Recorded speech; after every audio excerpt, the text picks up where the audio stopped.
I was in LA around about the time that Disturbia had just come out, and we met an exec who was trying to put together a film of the Hitchcock film Strangers on a Train as a sort of similar model for a studio to pick up to Disturbia. And then I sort of went off at a tangent about the structure, and before we knew it, we'd made, I'd come up with something that was my spin on that, which ended up being Detour. So it came about that way. Well, we didn't make it. We made it a little bit in the States. It was about a week in the States and the rest in South Africa. But my first film, filming in America, yeah. It was only in the spirit of it. I wanted this to be very much a kind of film noir, of the sense that the story is a film noir rather than the essence of someone doing something wrong and continuing to take the wrong steps for what he thinks is the right reasons and getting in more and more trouble as a result. And I love the title, so I said, okay, well, we'll put, we have to feature the film. And I love the film from college, so we got it in. It wasn't too bad to do it. I never thought I'd get away with it, but we managed. But Julie let me have it in, so it's good. I wanted the film to be structurally, obviously it was going to be structurally interesting. I felt that there's, very early on actually in the script stage, I felt that showing the two sides of the story simultaneously at the same time would be interesting. And I think for the narrative it's interesting because this idea that when you've done something, when you commit a crime, the incident will always play out simultaneously in your life. You will always be thinking about that moment. It's not something, even if you so-called get away with it, you're going to be, the demon of it will follow you around. And so that's kind of the, why I thought it was appropriate. There's no difference with working with them. It's bizarre. We had a bizarre little group where everybody felt like they had really old head on their shoulders. They were young, but they were quite mature as for their age, which is why I think they're successful. I think a lot of people that are young that become successful learn very quickly to take their lives a little more seriously, probably. That's not to say they're not fun, but there's something about them. Is that a fair assessment? Mm-hmm.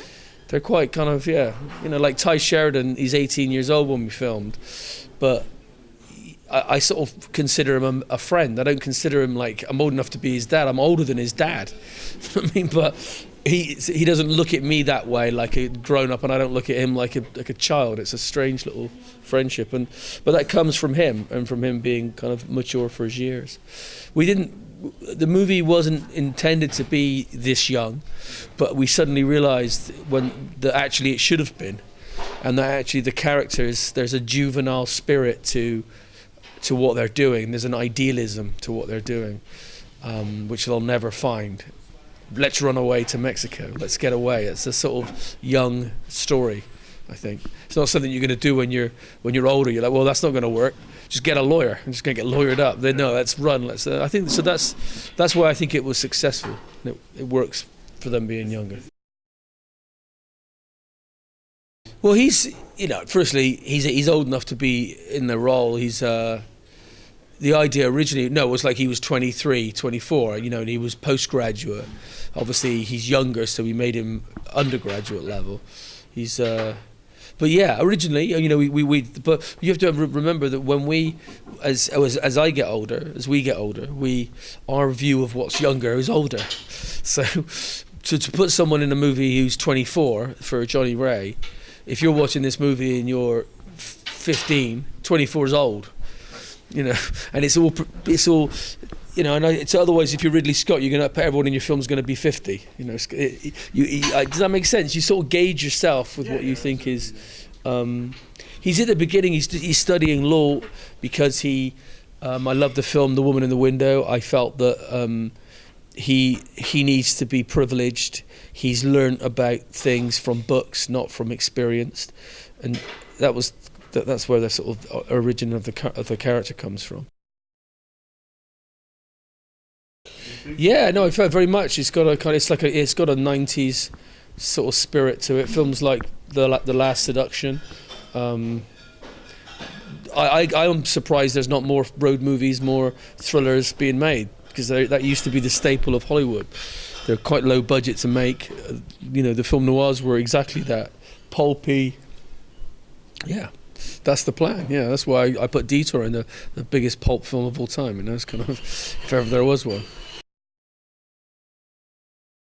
The biggest impact film for me for this one is not Detour. It's actually Fritz Lang's The Woman in the Window, which starts with Fritz with Edgar G. Robinson. What's his name? Edward G. Robinson. He's teaching law.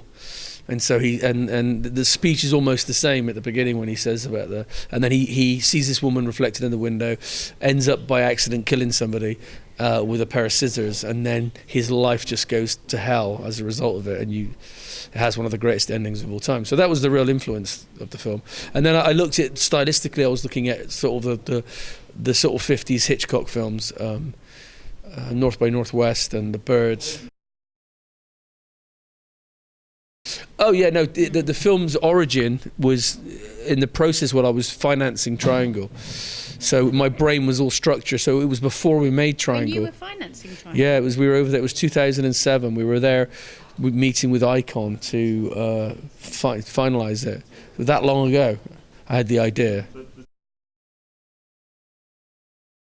Yes, yeah, absolutely. The ambition after making Triangle, not the before, but the after, was, like my friend said, it's like Triangle made simple. It's kind of an affectionate. It's got more heart to it and less complexity, more about people. And the structure of this is very simple, but the structure of a great many film noirs are, our structure. What's the one with what's the famous one? Oh God, Double Indemnity. It's a flashback within a flashback within a flashback. So. But the characters in Detour have much more depth to them than the characters in Triangle ever did. Well, certainly the smaller roles, yeah. And because it's harder with the Triangle's a difficult thing because they're so dictated to by their by the actions of what's going on in Melissa George's head, if you like. That's the hard. It was all planned before, yeah. We not at script stage. I got the director of photography in. We'd worked together before, and we just said, look, should we apply a sort of mandate to the film and say we'll only use super wide-angle lenses, and yeah, it was the plan. It came from that, looking at, like you say, at films like The Birds and that world, to try and give it, because we're out in the outdoors. We've got the big American expanse. I think it needs to feel like, Well,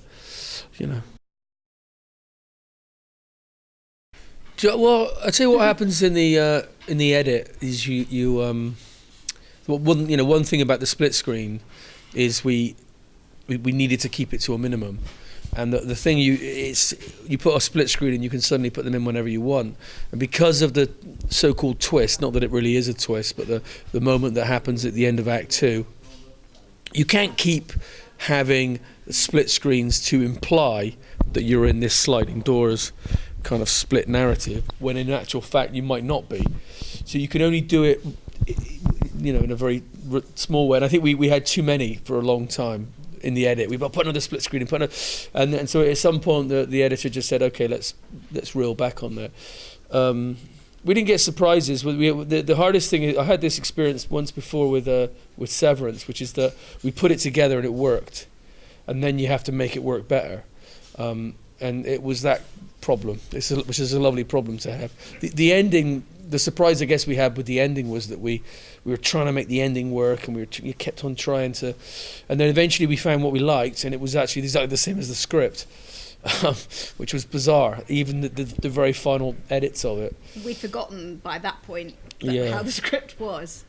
And then there was a sequence that I'm still not 100% sure, that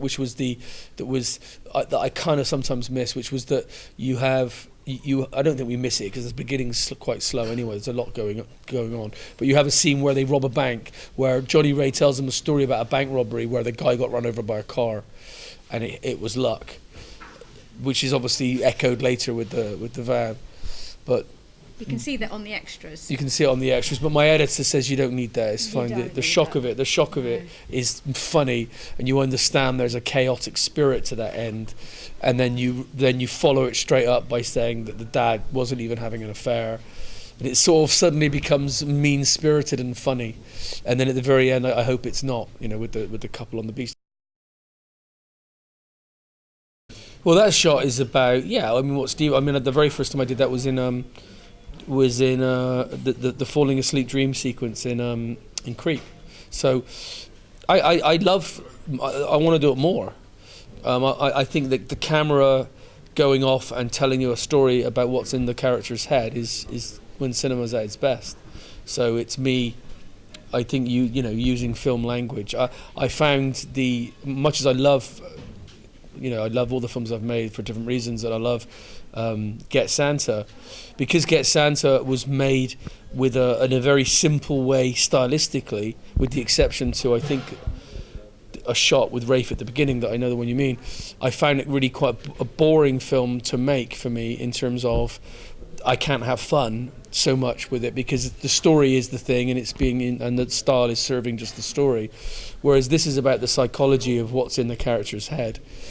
That shot you're talking about starts with him in a mirror, and then it goes through the mirror, follows him, the camera goes left, you go right. But all that really is the camera's left, the character's left frame.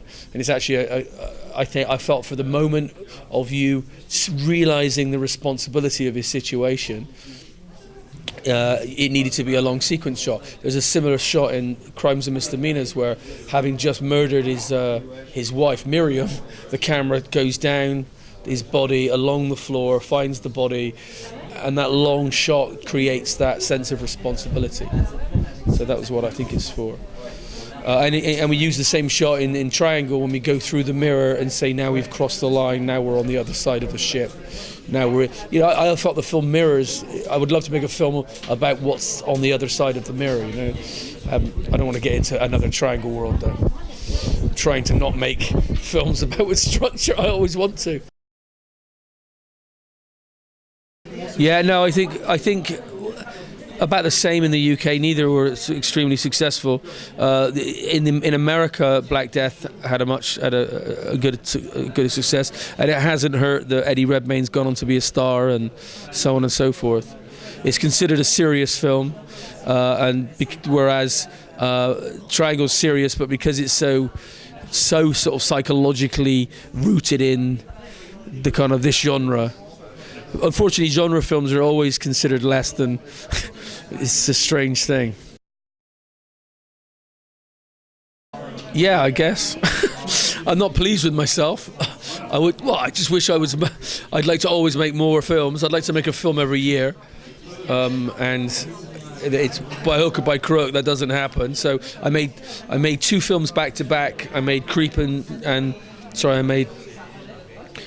weirdly, it always happens in little chapters. Creep and Severance together, Triangle and Black Death together, and then Get Santa and this together.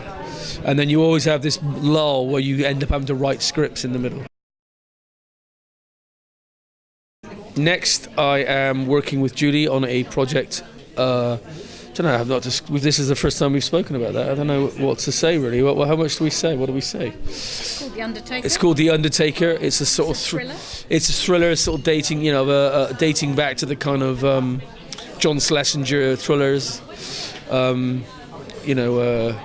What's the amazing William Friedkin that sort of world, the 70s thriller, but with action, but not just an action movie with a brain, but it is going to have action.